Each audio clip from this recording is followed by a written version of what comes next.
Hello everyone मोर प्रथम मिनि ब्लगলৈ সকলোকে স্বাগতম জনাইছোঁ আৰু আশা কৰিছোঁ সকলো ভালে আছে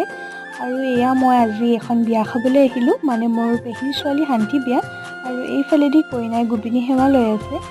আৰু এয়া হৈছে দীপ্তি মানে মোৰ সৰুকালৰ বান্ধৱী তাইকো বহুত দিনৰ মূৰত লগ পাইছোঁ লগ পাই বহুত ভাল লাগিলে আমি দুইজনে বহুত কেইটা ৰিলছ বনালোঁ ফটো মাৰিলোঁ আৰু এইগৰাকী হৈছে মোৰ ভণ্টি আৰু তাই মানে মোক ভিডিঅ' এটা বনাই দে কৈ এনেকুৱা কামবোৰ দি আছে তাইকো এটা ভিডিঅ' বনাই দিলোঁ আৰু এয়া মই খাই মেলি বহি আছোঁ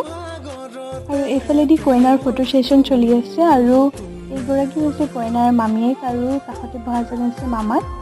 আৰু এয়া আমি বিয়া ঘৰৰ পৰা আহি পিনে মায়ে মই দুইজনী হোটেলত চাহ একাপ খাওঁ বুলি সোমালোঁ ভিডিঅ'টো কেনেকুৱা পালে জনাব আৰু শেষত আপোনালোকলৈ কেইখনমান ফটো আগবঢ়াইছোঁ কেনেকুৱা লাগে জনাব।